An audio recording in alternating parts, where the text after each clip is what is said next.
Bore da! Bore da! Bore da!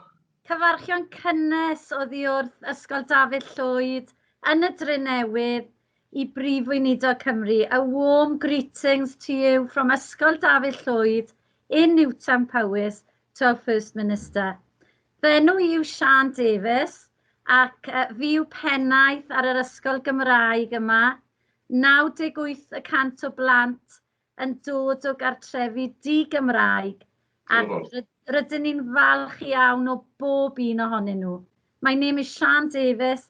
I'm the head teacher of this Welsh medium school in Newtown, where 98% of our pupils come from English-speaking homes. And I am so proud of each and every one. Perhaps, Mr. Drakeford, you'd like to start by saying a little bit about yourself, and then I can ask the children then to introduce them, and they have a question for you. Mae gennyn nhw gwestiwn I chi. Of course. Diolch yn fawr. Diolch yn fawr I chi a diolch am y cyfle I fod da chi gyd bore yma. Fan hyn yn Caerdydd mae'r haul yn disgleirio. So gobeithio bydd yr un peth yn wir am Drenewydd hefyd. So ni'n symud mewn i'r Gwanwyn yn ydyn ni. Ydy, mae'r tywydd yn braf yma hefyd. Hyfryd. Wel, so Mark Drakeford dwi'n Prif Weinidog yma yng Nghymru. Ges I fynegu yn Gyfyrddin. So yn y de gorllewin. Yn fy tŷ I, oedd neb yn siarad Cymraeg I fi. Oedd fy mam a dad yn siarad Saesneg I fi bob amser, ond clywais I Cymraeg bob dydd. Pan oedd fy mam I yn siarad i'r teulu hi, oedd hi'n siarad Cymraeg iddyn nhw. Yn naturiol dim byd arall. So clywais I Gymraeg bob dydd, ond siaradais I Saesneg. So dwi'n gallu cydymdeimlo gyda bobl sy'n dod i'r ysgol a gwneud popeth yn Gymraeg yn yr ysgol yn sy'n siarad Cymraeg. Gytre, ond ni'n mor lwcus yma yng Nghymru, ni'n gwlad dwyieithog, be ni'n gallu defnyddio. Mwy nag un iaith bob dydd yn y bywydau ni. Mor lwcus yn ydyn ni. Ydyn, mae hynny'n wir. Wel, diolch yn fawr am hynny, Mr. Drakeford, a dwi'n gwybod ydych chi'n brysur iawn, ond dyn ni'n gyffroes iawn, a mae'r plant yn gyffroes, felly dwi'n mynd I fynd i'r ochr nawr, ac bydd Evan yn dod I gyflwyno ei hunan efo'i gwestiwn cyntaf. Diolch yn fawr.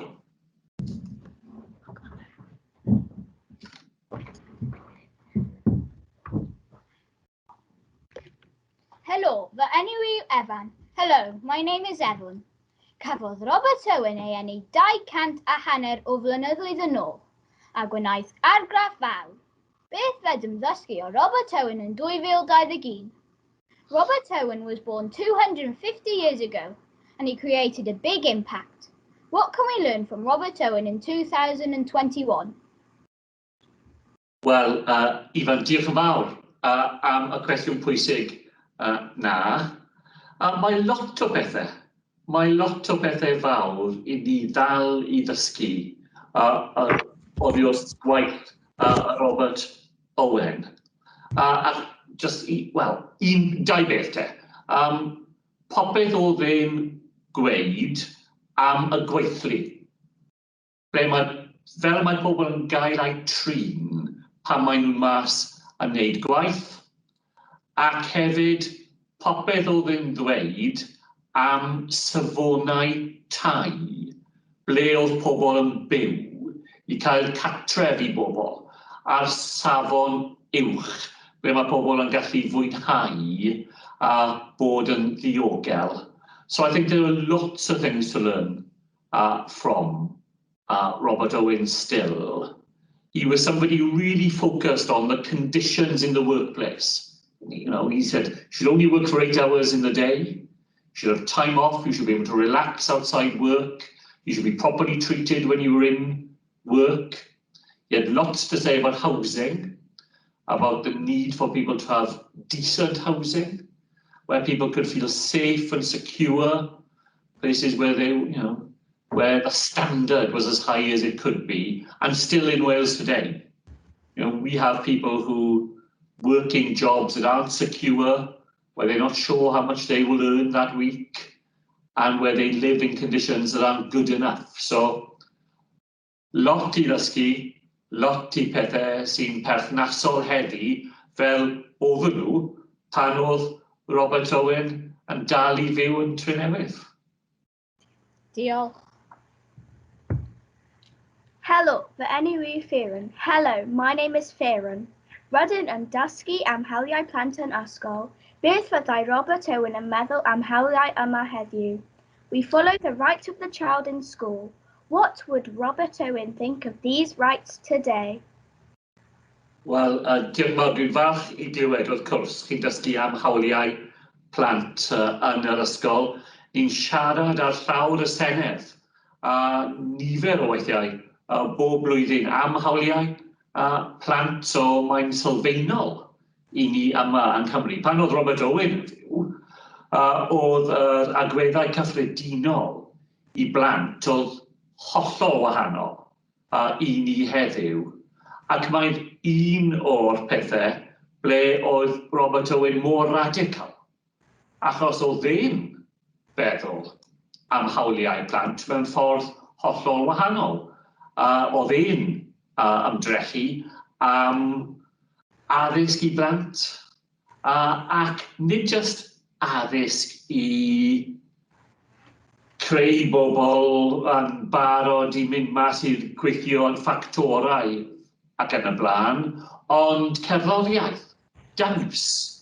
Lot o pethau oedd e'n feddwl oedd hawliau da plant I ddysgu am pethau fel na, I ddatblygu yn personol. So dwi'n meddwl os oedd Robert Owen o 2009 yn weld sut mae pethau'n mynd ymlaen yn y maes addysg, sut mae ni'n feddwl am blant gytre, dwi'n meddwl bydd hwnna un o'r pethau oedd e'n weld yn hollol wahanol i'r sefyllfa oedd e'n wynebu. So, I think the rights of the child are one of the ways in which he really would have seen a huge difference between then and now. He campaigned, as you know, for children to have an education, but not just an education that prepared children to go and work in the factory. That's what education at the time was. It was short, and it was just enough to churn young children out so that they could go and work in places where you didn't need much of an education. He said children should be properly prepared, and not just for work, but for all the other things that make life worthwhile. So you will all know as much as me that when he established his community in Scotland, in New Lanark, then he had a school there. He used to go to the school a lot himself to make sure children were being properly treated. And he wanted them to learn about all sorts of things. Music was an important part of what the school did. Dancing was an important, physical exercise as well as other things.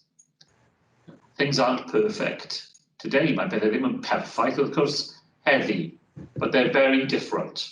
And I think it's one of the ways, if he were here today, he would think, wow, things really have moved on. Diolch yn fawr. Diolch yn fawr iawn.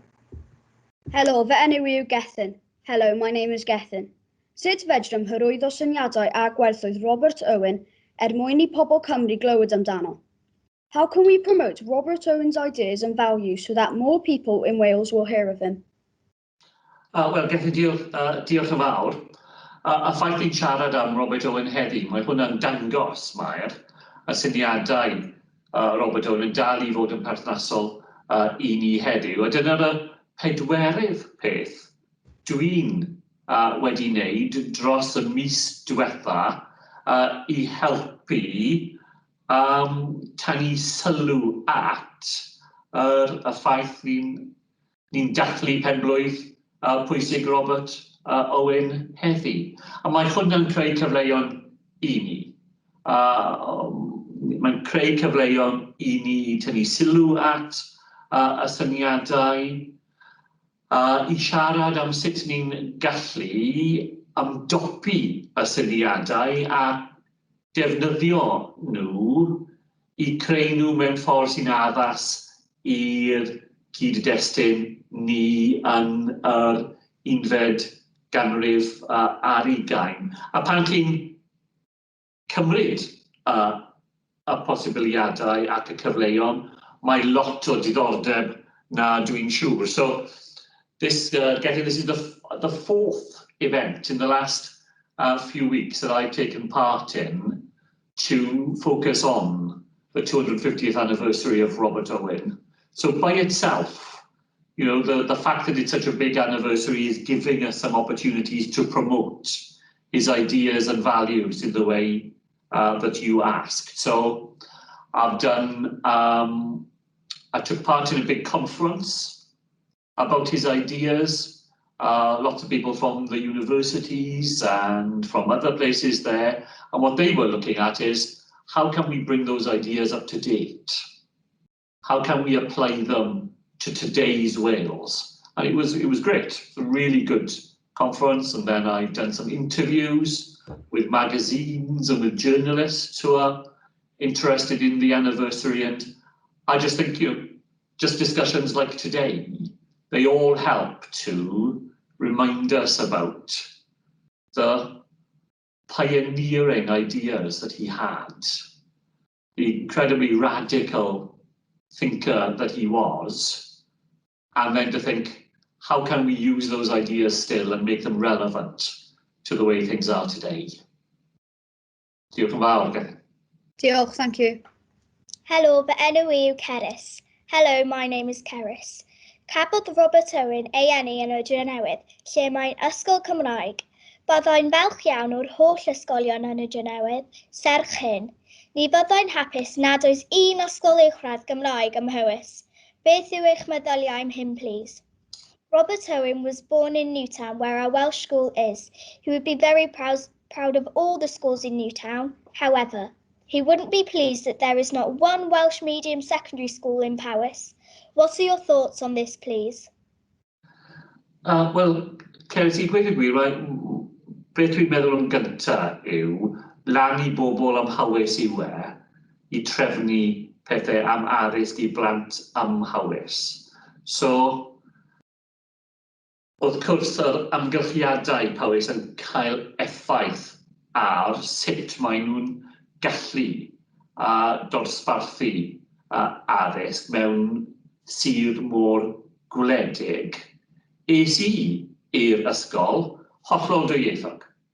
Ble oedd Gymraeg a Saesneg yn cael ei defnyddio bob dydd, pan oedd fi'n mynd I gwasanaeth yn y bore, Saesneg ar dydd Llun, Gymraeg ar dydd Mawrth, Saesneg ar dydd Mercher ac yn y blaen. Oedd yn hollol dwyieithog, oedd chi'n clywed Gymraeg a Saesneg bob dydd. Pan chi'n byw mewn ddinas fel Gaerdydd, ble mae lot o bobl yn byw dy gilydd, wrth gwrs mae'n posib I creu ysgolion just yn y Gymraeg a ysgolion just yn Saesneg. Dwi'n gallu weld pan mae hwnna'n anoddach am Hawys. Ond y peth pwysig I fi yw I creu cyfleon I bobl cael addysg trwy gyfrwng y Gymraeg.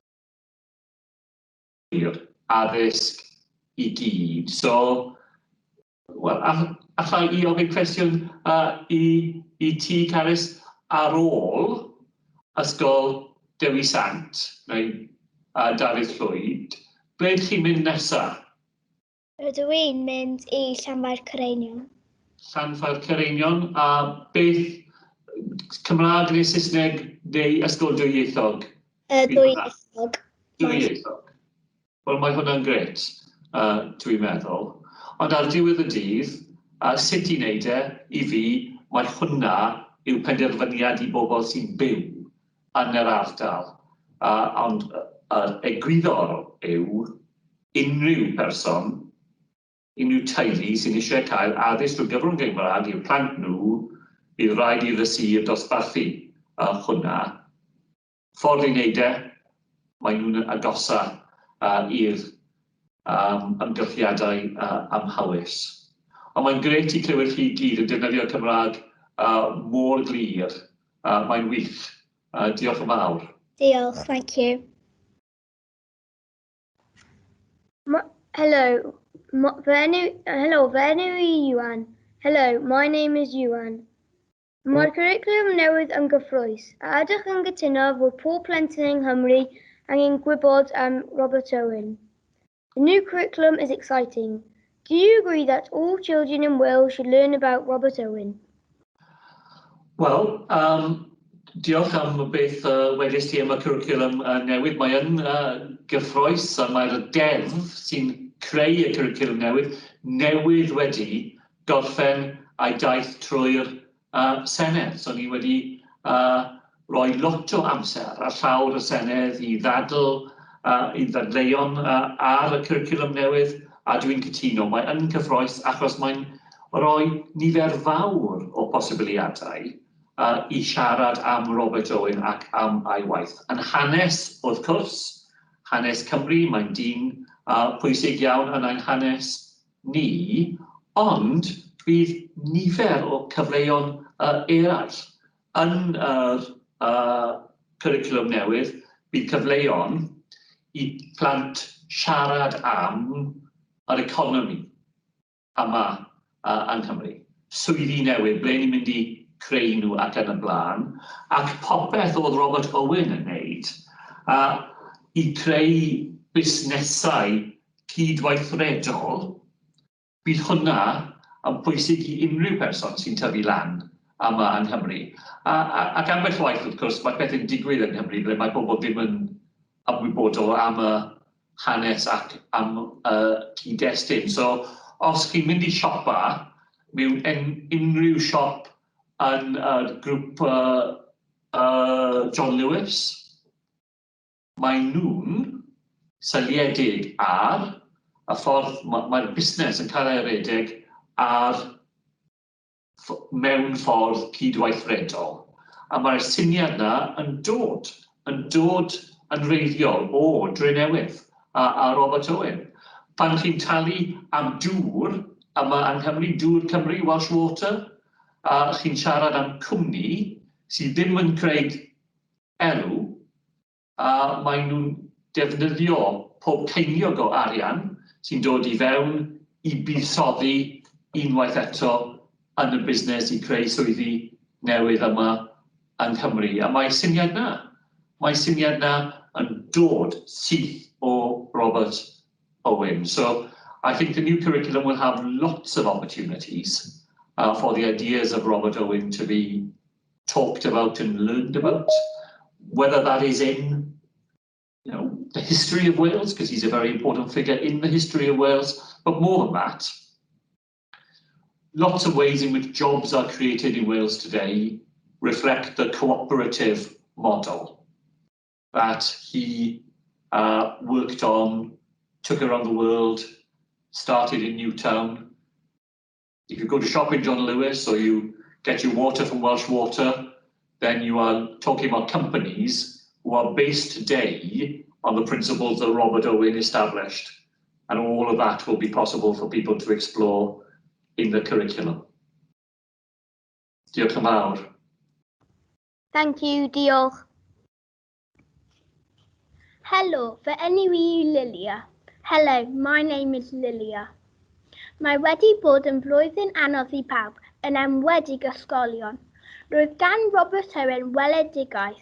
Beth yw eich weledigaeth ar gyfer ysgolion, please? It has been a difficult year for everybody, especially schools.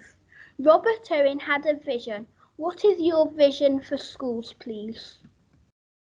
Wel, diolch yn fawr am y cwestiwn.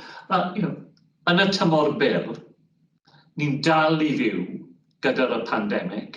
So yn y tymor byr, y gweledigaeth yw I buddsoddi mewn yn ysgolion I helpu blant sydd wedi colli mas ar pethau dros y blwyddyn diwetha I cael fwy o help yn y dosbarth, fwy o profiadau ac yn y blaen. Yn y tymor hir, be ni'n eisiau weld, beth mae'r cwricwlwm newydd yn eisiau creu yw plant yma yng Nghymru sy'n dwyieithog, plant sy'n hyderus, plant sy'n alluogi, barod am y dyfodol ac barod am y byd hefyd. Dwi eisiau weld addysg yng Nghymru sy'n paratoi plant yng Nghymru, nid jyst yng Nghymru, ond y lle. Mae Cymru wedi ennill yn y byd, rhywle ble ni'n hyderus am pethau, ble ni'n gallu croesawu bobl sy'n dod o unrhyw gwr o'r byd, sy'n eisiau dod i bod o ran o'r angdyfodol yma yng Nghymru. Addysg lle mae cyfleon i blant yng Nghymru sy'n eisiau astudio, nid jyst yng Nghymru, ond dros y ffin yn Lloegr neu tramor yn Ewrop neu ble bynnag yn y byd. So dyna beth yw y gweledigaeth i ni ar gyfer ysgolion. Buddsoddi i hybu ni gyd i dod drostodd popeth ni wedi wneud y gilydd yn y flwyddyn diwethaf, ond ar ôl hynny, i troi mas bobl sy'n teimlo'n hyderus, barod i wneud pethau pwysig yn y byd. So we've got a short-term problem, as you know. The pandemic hasn't gone away completely, still with us. Lots of young people had a very tough time. We need to do more this year now to help young people get over that in the classroom and outside the classroom too. After that, our vision for schools and the education system in Wales is to turn out young people who are confident, able, ready to take their place, not just in Wales, but in the world. Because we want Wales to be, don't we? We want Wales to be a confident place, proud of its history, its language, what we stand for, but welcoming to other parts of the world as well. Where a young person from Wales who wanted to study would feel just as happy studying in America or in Europe or in England or Scotland as they would in Wales, and then brings all that back to Wales to help us to create the Wales we'd want to see for the future. Wel, diolch yn fawr i chi gyd. Mae'r hanner awr wedi redeg. So, oedd y cwestiynau'n wych, a diolch yn fawr i chi gyd am paratoi pethau i siarad amdano bore yma. Diolch. Evan? Diolch yn fawr Mr Drakeford am eich amser yn ateb ein cwestiynau. Rydym yn mor falch o Robert Owen yn y Drenewydd, ac rydym yn gwerthfawrogi eich amser. Thank you so much, Mr Drakeford, for your time answering our questions. We are very proud of Robert Owen in Newtown, and we really do appreciate your time. Diolch yn fawr. Diolch yn fawr. Bob hwyl i chi gyd. Diolch yn fawr. Hwyl am y tro. Diolch. Tara.